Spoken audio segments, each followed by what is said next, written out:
Assalamualaikum warahmatullahi wabarakatuh. Kembali lagi bersama sahabat Sams Channel, sahabat belajar kita semuanya. Pada kesempatan ini kita akan kembali membahas soal-soal asesmen sumatif akhir semester 2 atau soal kenaikan kelas pada kelas 4 tingkat sekolah dasar atau madrasah ibtidaiyah. Tentunya semoga video ini bermanfaat buat kalian semuanya sehingga prestasi kalian semakin meningkat. Dan bagi kalian yang baru menemukan channel ini, jangan lupa untuk like, subscribe, dan nyalakan loncengnya, serta bisa kalian bagikan kepada teman-teman kalian semuanya agar video ini semakin bermanfaat. Baik, kita mulai dari soal yang pertama. Kerajaan Hindu tertua di Indonesia adalah Kerajaan A. Majapahit, B. Mataram Lama, C. Kutai, D. Singosari. Ya anak semuanya, di sini yang ditanyakan adalah Kerajaan Hindu tertua yang ada di Indonesia. Adapun Kerajaan Hindu tertua di Indonesia itu adalah Kerajaan Kutai, sehingga jawabannya adalah C anak-anak semuanya. Soal nomor 2. Kerajaan di bawah ini yang bercorak Buddha adalah Kerajaan A. Kutai, B. Majapahit, C. Sriwijaya, D. Banten. Ya anak-anak semuanya, di sini kerajaan yang bercorak Buddha adalah Kerajaan Sriwijaya anak-anak ya, sehingga jawabannya adalah C. Adapun Kerajaan Kutai dan Majapahit itu adalah kerajaan yang bercorak Hindu. Adapun Banten ini kerajaan yang bercorak Islam. Baik, berikutnya anak semuanya soal nomor 3. Kerajaan Sriwijaya mencapai puncak kejayaan ya, puncak kejayaan ketika diperintah oleh A. Dapuntahyang, B. Kertanegara, C. Satyakitri, D. Bala Putra Dewa. Ya anak-anak semuanya, kerajaan Sriwijaya ini mencapai puncak kejayaan ketika diperintah oleh Bala Putra Dewa anak ya, sehingga jawabannya adalah D. Baik, berikutnya anak, kita hapus, kita scroll ke atas untuk soal nomor 4. Ya, Pati yang berhasil mempersatukan Nusantara di bawah Kerajaan Majapahit bernama A. Gajah Mada, B. Patih Narubi, C. Mapala, D. Patih Nola. Ya anak-anak semuanya, sangat jelas sekali ini terkenal dengan Sumpah Palapa ya, bahwa patih yang berhasil mempersatukan Nusantara di bawah Kerajaan Majapahit itu bernama Patih Gajah Mada, sehingga jawabannya adalah A anak semuanya. Soal nomor 5. Karena berhawa sejuk, dataran tinggi sering dimanfaatkan untuk A. tempat pendidikan, B. tempat peristirahatan, C. lembaga penelitian, D. lembaga pengembangan. Ya anak-anak semuanya, di sini kata kuncinya adalah berhawa sejuk.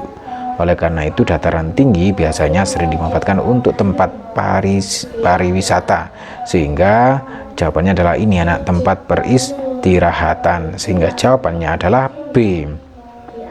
Baik, berikutnya soal nomor 6 anak-anak semuanya.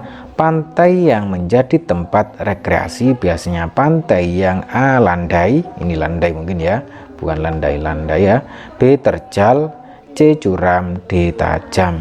Ya anak semuanya, pantai yang biasanya buat tempat rekreasi itu biasanya pantai yang landai anak-anak ya, sehingga jawabannya adalah A, karena tujuannya untuk dinikmati, untuk rekreasi, jadi landai anak-anak ya. Baik, berikutnya anak semuanya, kita scroll ke atas untuk soal nomor 7 anak-anak ya.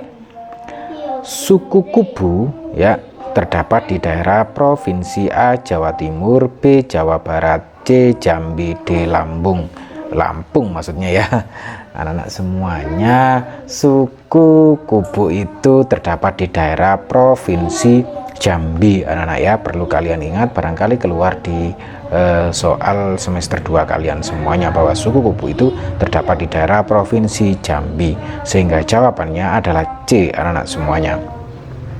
Soal nomor 8. Di lereng Gunung Bromo ya, kita dapat menemukan kehidupan A. Suku Tengger, B. Suku Baduy, C. Suku Kubu, D. Suku Banjar.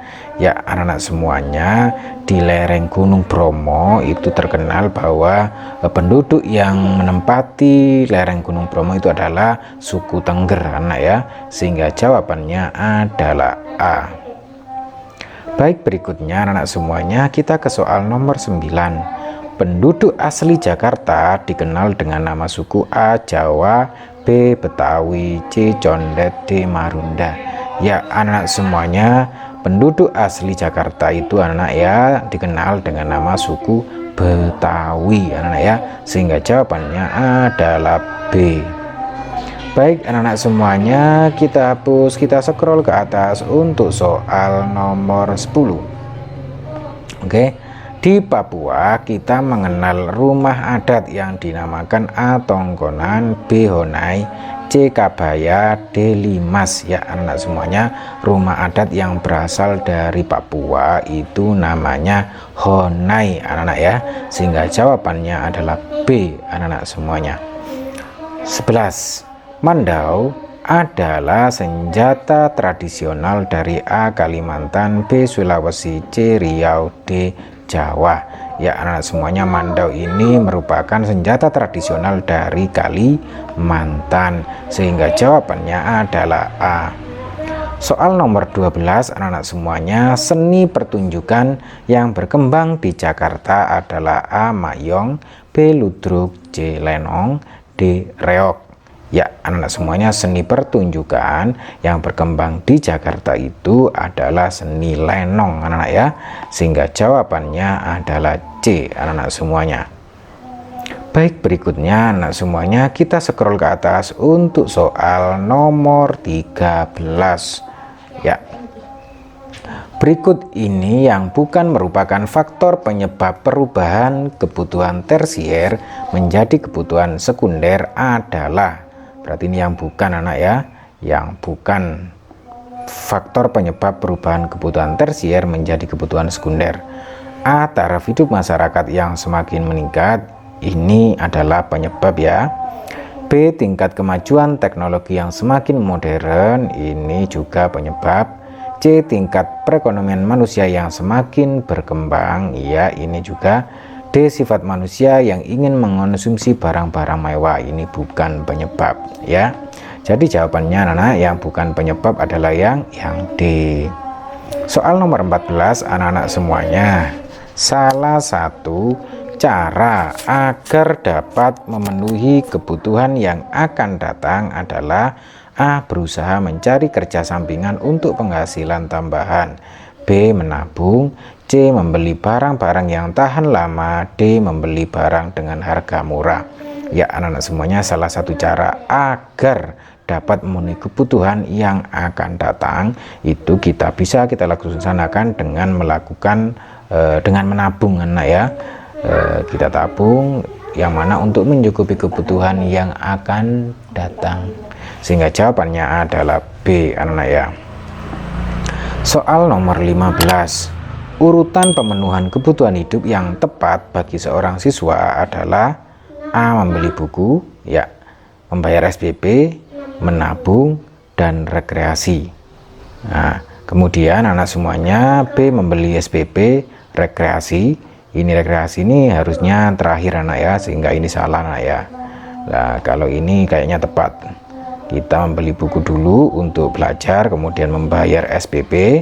Bila ada uang kita tabung, dan jika ada sisa kita gunakan untuk rekreasi. Seperti itu anak. Kalau di sini rekreasi ada tengah, salah. Rekreasi itu harusnya ada di terakhir anak ya, barangkali ada uang lebih. Nah, ini juga salah, rekreasi ada di nomor urutan 2. Yang paling benar adalah yang ini anak, karena rekreasi berada di belakang. Selanjutnya membeli buku didahulukan, kemudian membayar SPP serta menabung, baru kemudian rekreasi, sehingga jelas sekali jawabannya adalah A anak-anak semuanya. Baik, berikutnya anak-anak semuanya kita scroll ke atas untuk soal nomor 16. Tujuan seseorang menyusun skala prioritas kebutuhan adalah A. Terpenuhi seluruh kebutuhannya, B. Terpenuhi kebutuhannya secara maksimal, C. Mendapatkan tambahan penghasilan. D. Mendahulukan untuk membeli barang yang harganya murah. Ya anak-anak semuanya, kita harus menentukan skala prioritas kebutuhan.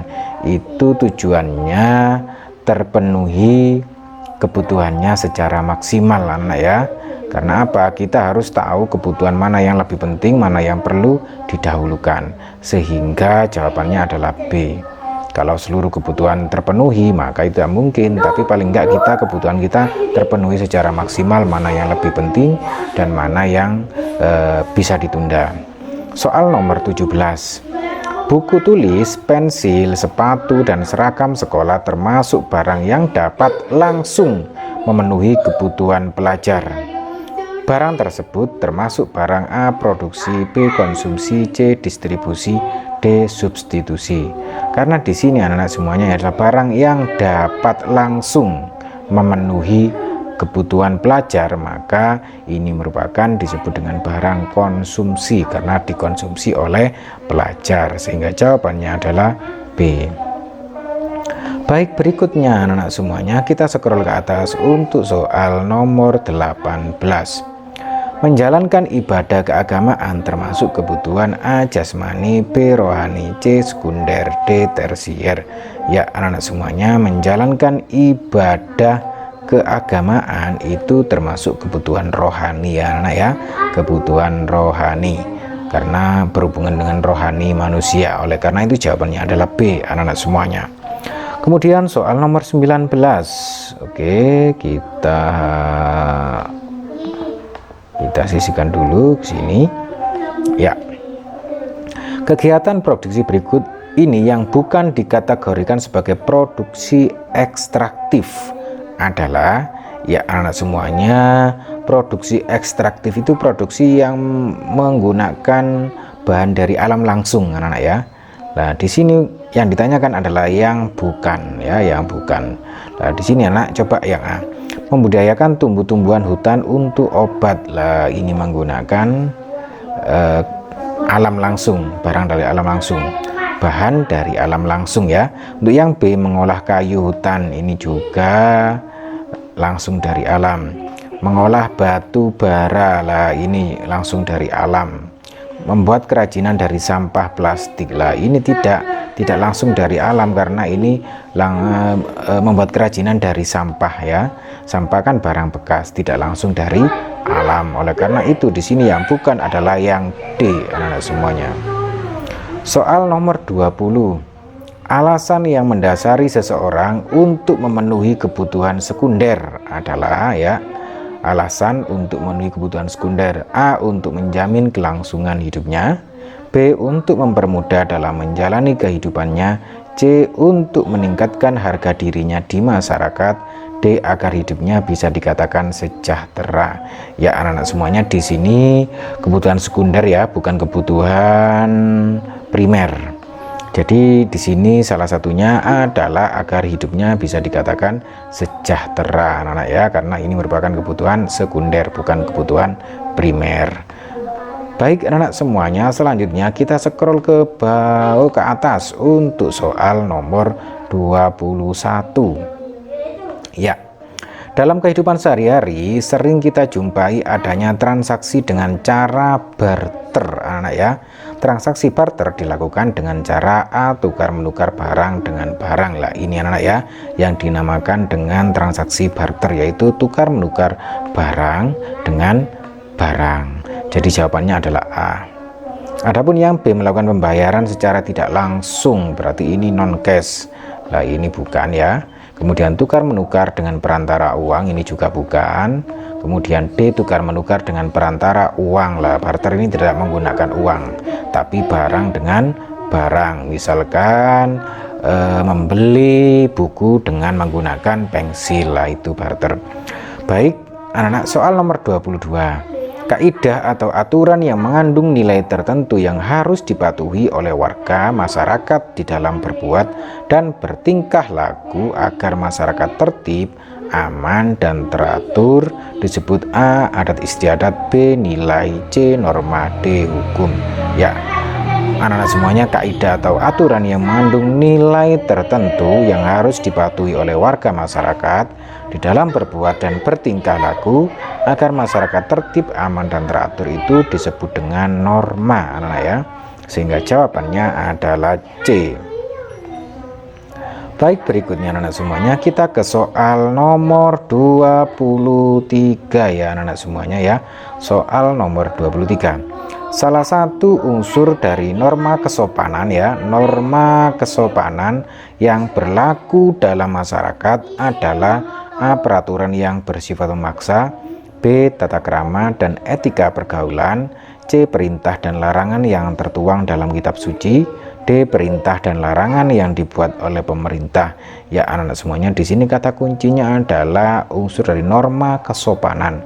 Lah ini kaitannya dengan tata krama anak ya, atau dan etika pergaulan ya. Ini ada kaitannya dengan norma kesopanan. Sehingga jawabannya adalah B anak-anak semuanya. Soal nomor 24. Berikut ini termasuk cara menanamkan kesadaran dan ketaatan terhadap norma kecuali A. Pembiasaan, B. Keteladanan ya. Pembiasaan ini iya, keteladanan ini iya, pembebasan ini bukan. Lah ini bukan cara menanamkan kesadaran dan ketaatan ya. Pengawasan lah ini iya. Jadi yang bukan adalah yang C anak-anak semuanya. Soal nomor 25. Peraturan lalu lintas merupakan contoh A. Norma, B. Adat istiadat, C. Aturan tertulis, D. Aturan tidak tertulis. Ya anak-anak semuanya, peraturan lalu lintas itu merupakan contoh dari aturan tertulis. Sehingga jawabannya adalah C anak-anak semuanya. Baik anak-anak semuanya, demikian tadi pembahasan soal IPAS kelas 4 pada soal asemen akhir semester 2 atau soal kenaikan kelas pada kelas 4 tingkat sekolah dasar atau madrasah ibtidaiyah. Semoga video ini bermanfaat buat kalian semuanya sehingga prestasi kalian semakin meningkat. Dan bagi kalian yang baru menemukan channel ini, jangan lupa untuk like, subscribe, dan nyalakan loncengnya, serta bisa kalian bagikan kepada teman-teman kalian semuanya agar video ini semakin bermanfaat. Sampai ketemu lagi di pembahasan soal berikutnya. Wassalamualaikum warahmatullahi wabarakatuh.